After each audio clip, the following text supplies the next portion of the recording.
To start this piece, I sprayed my ready primed canvas down with some water, and I started to drip some acrylic ink into that wet surface at random. I used the brush to spread some of these drops out, but I also tried to maintain the sense of bleed in some areas of my canvas. I added in some bright colors of acrylic craft paint.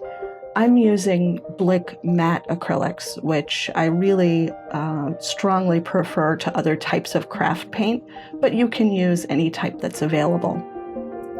I blotted the surface a little bit and added more color as I felt necessary to really brighten that surface and make it pop. What you're trying to create is a very vibrant sense of confetti and random color splashed throughout the surface of the canvas.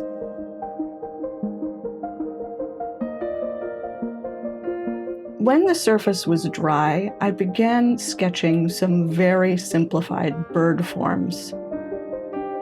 I find it useful to create the body of a bird by creating two ovals and then using lines to fluidly join those ovals together to form the bird shape of the bird's body. And I added some random doodled forms to create a bit of a whimsical environment. So in this case, some floral forms and something that's possibly a sun, possibly a flower in the upper left-hand corner. Once I'd settled on my final forms and large forms, I used chalk paint to go around these forms and paint the negative space within the painting, avoiding covering any of my florals or extras, as well as avoiding covering the body of each bird. You can use chalk paint for this purpose, you could use gesso, and you could also use a selected color of craft paint for this purpose, as they're somewhat see-through. You'll notice that I left a lot of transparency within this painted area so that the bright color forming the first layer will really shine through on subsequent layers. So now we are moving on, and I'm using some detail brushes and acrylic paint to kind of enhance the lines of my large-scale forms. And I'm also using this slightly thinned acrylic paint to add some details and some doodles to the overall space of my piece and just enhance that background a bit. I like to use pieces like this as an opportunity to improve my brush control and my line quality within my painting.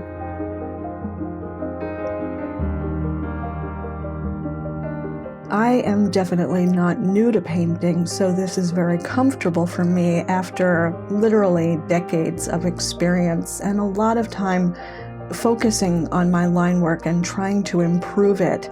So just keep that in mind as you watch me work. And in the case of someone who is very inexperienced, I highly recommend either really just throwing results to the wind and just not being terribly concerned with whether you have perfect control over your brush. It's unlikely that you will right out the gate, but it's something that you will be able to develop over time, and the more opportunities for practice that you give yourself, the better your line work will become. However, if you are concerned about the quality of the image and you know that you don't have really developed confidence in your line work with a brush, it is absolutely acceptable and very helpful to use something like a Posca acrylic paint marker. You could use a Sakura Permapaque, you could use a Montana marker. There are a lot of different options. You could also use a dip pen with your acrylic inks in this case. So all of those options will give you considerably more control than using a small liner brush.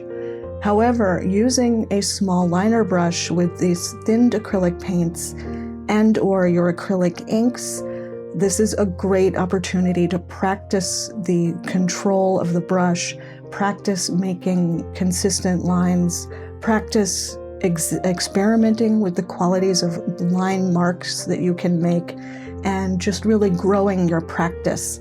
So either approach to a painting like this is totally fine. It really just depends what you are trying to accomplish within your work session.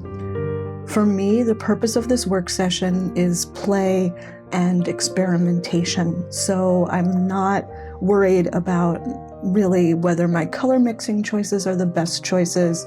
I'm not worried about whether every line is perfect or whether it's placed in a really compositionally strong way. I'm just using this opportunity to play and indulge in some brighter colors than I might ordinarily use, and indulge in some really simple imagery that I know I'm able to execute effectively.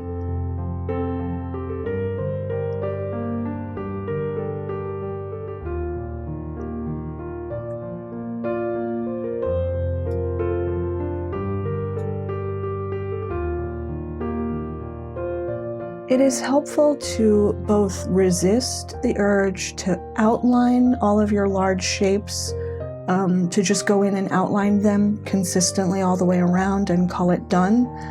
That's a fine way to approach your larger shapes, but it can be a little static. And it's a really good idea to try to go outside your existing lines a bit. So trying to extend some of these shapes, as I am here using my acrylic ink, that is a good idea. And trying to make some marks that do not track and register precisely with your painted images, that's also a really helpful strategy. So you'll see here that I'm using some water, some acrylic ink, and some acrylic paint to add some opacity to that background, not just stick with that translucent white wash, and just kind of experimenting with building up some of the opacity in those layers and adding some variations within the different colors that I'm using to show that background. One of the considerations that is driving a little bit of how I handle that color and how I start to mix in some neutral colors is the predictable visual rule that if a cool color will recede and sort of pop to the back of your painting, whereas a warm or hot color like an orange or a red will leap forward a bit visually and sort of stand in the foreground. So I'm using some cool colors and some grayed out neutrals to try to enhance this process and really emphasize the differential in space between the birds and that ground and, some of the florals versus a background field of color that really pushes into the back.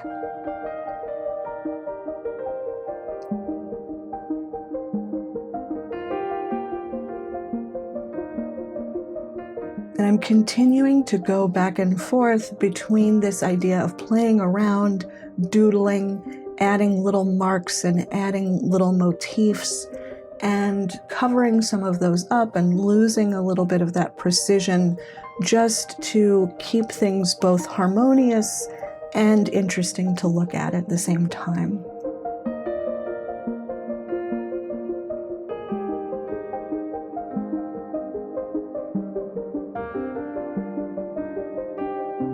I really like some of the balanced quality of the color that I'm starting to get, and just kind of playing around with the different possibilities in that color and covering up certain areas of that initial really intense color so that that intense color still gets revealed in parts of the painting in these little windows into that back colorful layer, but at the same time building something that is a little bit more of a quiet color and a little bit more of a satisfying place for our eyes to get a little bit of a rest, a little bit of a break.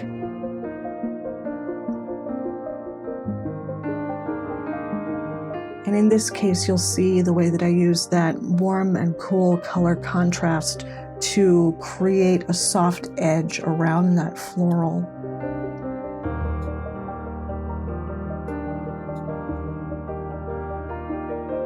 And I showed this little bit of my process because I really want to emphasize that this is a chance to play and it is a chance to experiment. And let's say that you do something you're not enamored of. So I thought this would be a cute idea to have like a little plant with a cup on his head so everybody's sort of balancing something. And when I looked at it, I decided, you know, I'm not really so in love with that little potted plant idea up top. So as soon as that's more or less dried, I can go back in and cover it. I can work some paint over it and just meld that into the background if I decide that it just, you know, it just doesn't read the way I want it to read. It's a fine idea and it would be cute in another piece. If this canvas were more vertical, I think it would work better. But, you know, it's okay to try something out and discover that it's not really working. The beauty of acrylic paint and acrylic ink is that I can make that assessment and even just snap a quick picture of what I'm doing, whatever it takes to take a look. And I can make that decision that it's not effective and I can backtrack and basically just paint over it and go on with my life. And acrylic paints really allow us to do this in a nice way. So that is it. I'm wrapping these little guys up and I've really, really appreciated and enjoyed having you along watching this video. If you have created anything that uses negative painting and negative space in a similar way, I would love to see that. Link any work of yours in the comments or any videos that you've posted in this vein. I'd love to see what you do.